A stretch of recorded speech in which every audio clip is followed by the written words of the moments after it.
Good morning, students. Now today we will start the last topic of the organizing chapter, that is centralization and decentralization.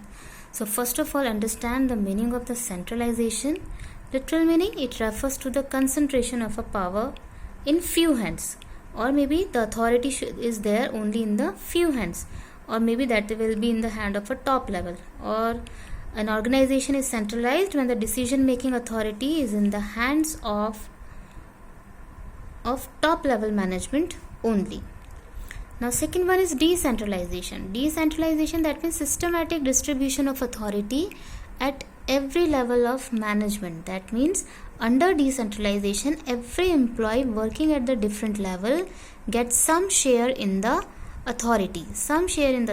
So decentralization is a policy matter, and managers plans in advance whether to go for a centralized or a decentralized policy, because sometimes company follows the mixed policy of a centralization and the decentralization. So they keep the important matters such as financial decisions, structural decisions with the top level management only, and share the common decisions with the people working at the different level, as generally an organization can never be completely centralized or decentralized. That means sometimes mixed things are going to be used in the company.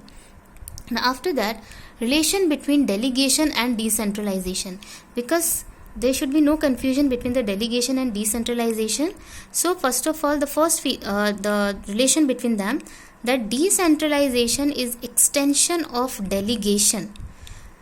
Decentralization is an extension of delegation. That means in delegation we multiply the authority with two people, whereas in decentralization the authority is multiplied by many. You can see this flowchart also, which I have made over here.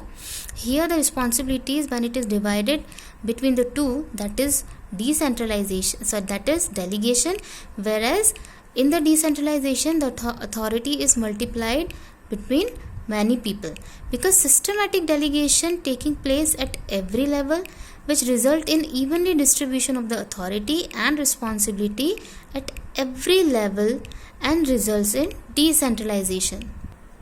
And if delegation is restricted to certain levels, only when there will be no complete decentralization.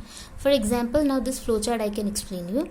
Now, for example, if the directors gives the responsibility to production head, like directors, the first one, they are giving the responsibility to the production head to complete the target of 50,000 units per annum and authorize him to hire the required workers, and he can decide their salaries also and the working conditions.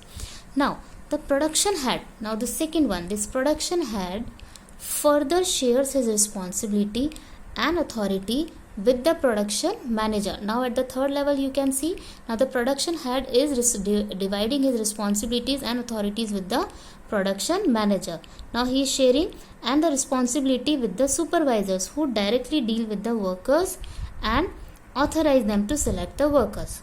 Okay, the work was given to the production head, then now the production head is giving the responsibility and authority to the production manager. Now the production manager is also giving this authority or responsibility to the supervisor. Now this sharing of authority and responsibility between directors and production head, managers and subordinates, it will result in systematic distribution of a decentralization, right?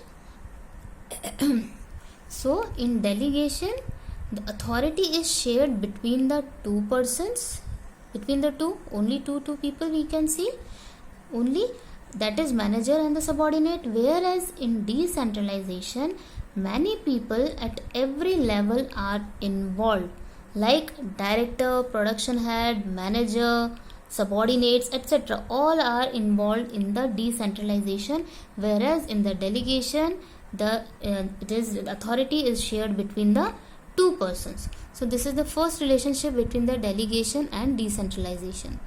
Now read the second one. Delegation is necessary in every organization, but decentralization is optional. Yeah, delegation is essential part of every organization, because no organization can work without using the concept of delegation. Why? Because as there is no individual who can do all the work himself only. That means alone the person cannot do all the works. So delegation is a tool to get the work done effectively and efficiently through others. Whereas decentralization is required when an organization grows and expands and only top level cannot manage it. Okay, so that means delegation is required when we want to complete the task effectively and efficiently, and decentralization is required when the organization we want to grow and to expand. So also and to expand, and only the top level management cannot manage everything. That's why the decentralization is required, especially in the present time period. Due to the liberalization and globalization, fast decision is needed, and the quick decisions can be taken through the decentralization only, because it provides greater flexibility and freedom of action. But still many organizations are working with the little, or maybe we can say with no decentralization. It is the matter of choice and the preference of the top level management, and it is not at all compulsory, but delegation is necessary. Reason behind, because the one person cannot manage all the work by himself.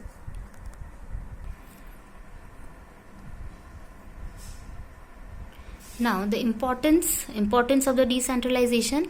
First of all, developing initiative among subordinates. Develop initiative among subordinates, that means passing of authority at the middle level and the lower level. It shows the trust and the faith of a top level in their subordinates, and because of this faith and the trust, it motivates the employees who are working at the different level, as they are also allowed to take the decisions without seeking the approval of superiors.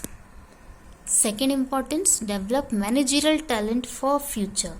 That means in the decentralization, managers who are working at the lower and the middle level, they also learn the art of making decisions, because they get the experience of the performing activities of top executives, and they learn to manage the authority given to them. So the decentralization process prepares the managers working at lower and the middle level to perform the task of the top level.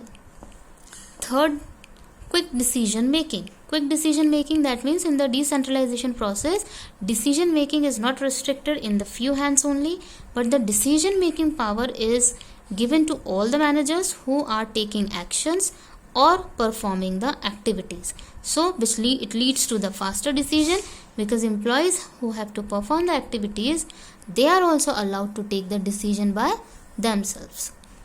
Now the fourth one, relief to top level management.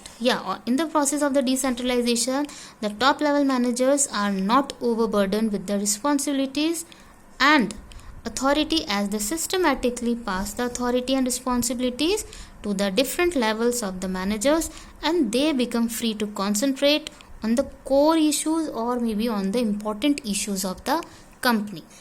Fifth, facilitate growth. Facilitates growth, that means decentralization grants more autonomy कह सकते हो आप, और freedom to lower level.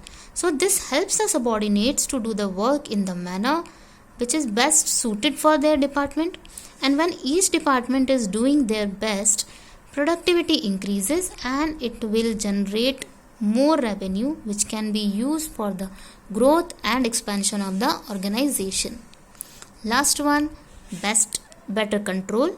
So in decentralization, employees working at the different level, they take their own decisions and they are personally accountable for their decisions, and they cannot pass this blame to their superiors also. Yesterday also I said that every person is accountable.